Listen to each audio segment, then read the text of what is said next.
Guys, vlog ba to? Ate, hi guys, welcome to our vlog. Guys, stop. This is community service, and our partner community is Barangay 672 in Paco, Manila. A pleasant day to everyone. Today, we will learn about businesses' success stories that will bring us inspiration and motivation even during these uncertain times. Pandemic is a shock for everyone and no one was prepared for it. However, businesses must not fear and instead they should be innovative with their strategies to adapt to changing market trends and consumer behavior. Next up is Miss Marinel Lumagi, who established Green Hub, a restaurant in Santa Rosa, Laguna, and is in the hospitality industry. Ako po si Marinel Lumagi, taga Santa Rosa, Laguna. Tubong Mauban, Quezon po ako. Kasi yung Green Hub kasi, kinuha ko yung name na Green Hub doon sa, yung kasing pansin ko ba, pinakain sa dahon, na hindi ginagamitan niya ng utensil.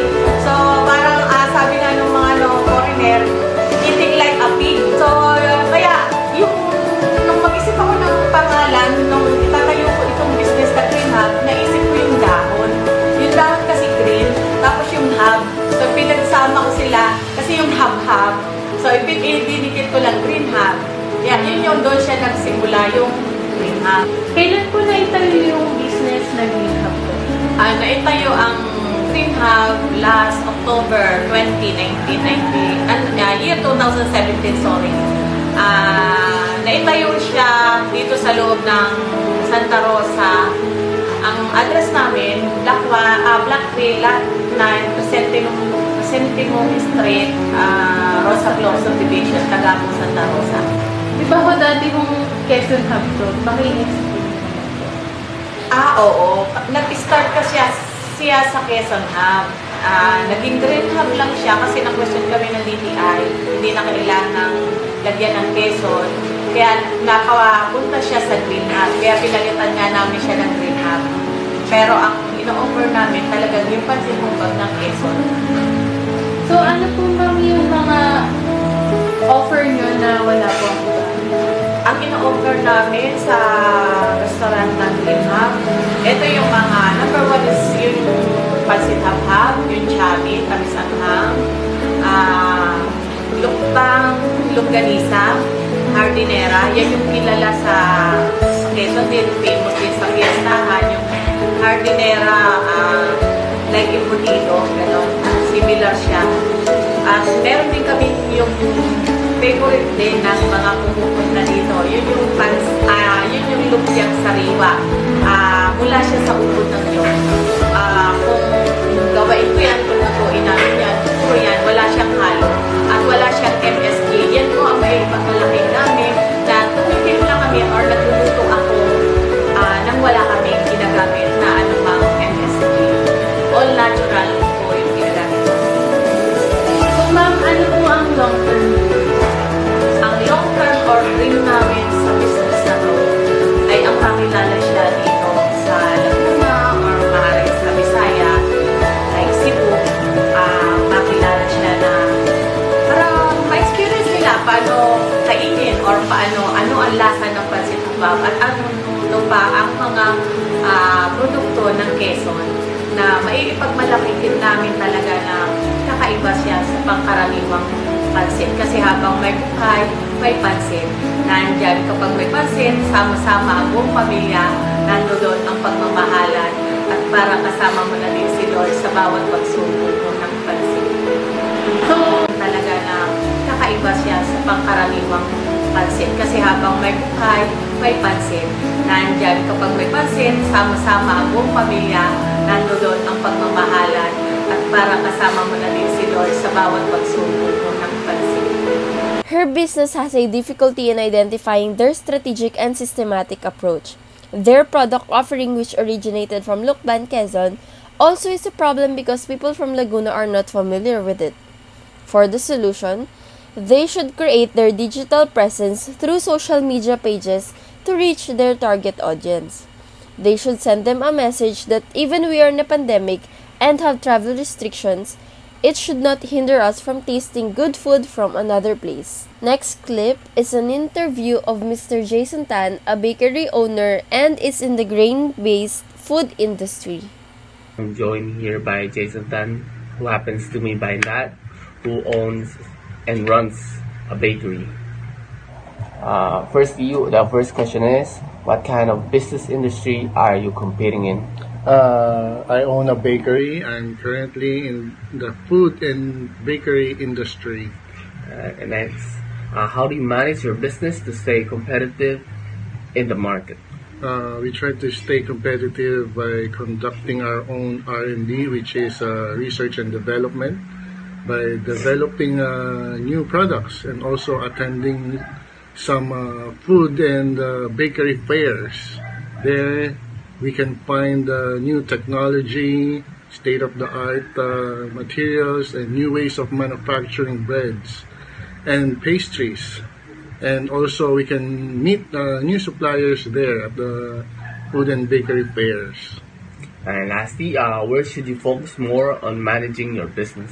Currently, in our situation right now, especially with this pandemic going on our part, we focus on the online selling of our products, which happens to be very competitive right now because of the pandemic. People at home with no incomes now make their own bread and pastries, and they sell it online also to make a living for themselves.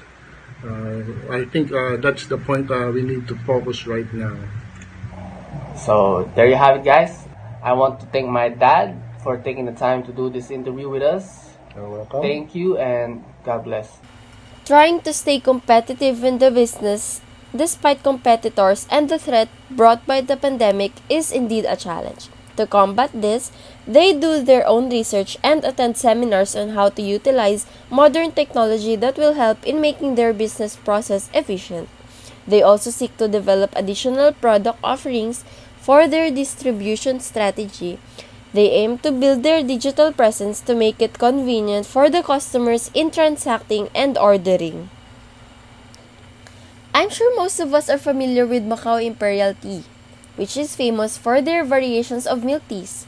Let's watch how Mr. Avin Ong, the CEO, has started this business in the food and beverage industry. I was raised and I was born in a blue-collar worker family. I started working as a facilitator, and at the same time, I started working in Deutsche Bank. At that time, I resigned from Deutsche Bank. I was helping out my sister in handling the family business, but then it was so boring for me. It was a very random thought, like, why don't we just establish a restaurant? Because I wanted to build, or I wanted to establish something on my own.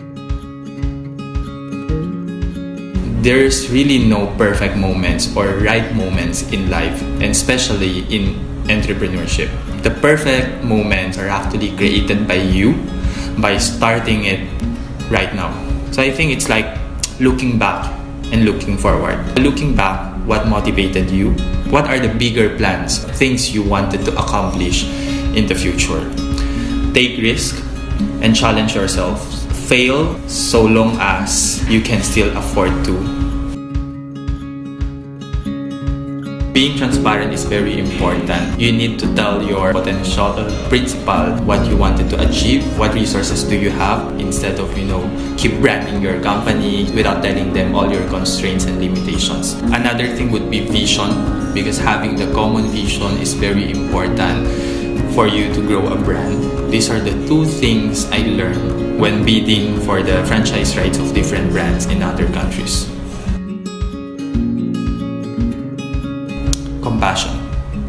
Yeah, I think that's very important. When I established Friendly Food and Beverages Inc., I wanted to rotate myself in all the roles of a restaurant. To be able to become a good leader or an employer, you have to understand first better what are they doing on a daily basis, what are the difficulties or possible challenges that they might face, and from that, you will be able to make better decisions for them as well and for the company.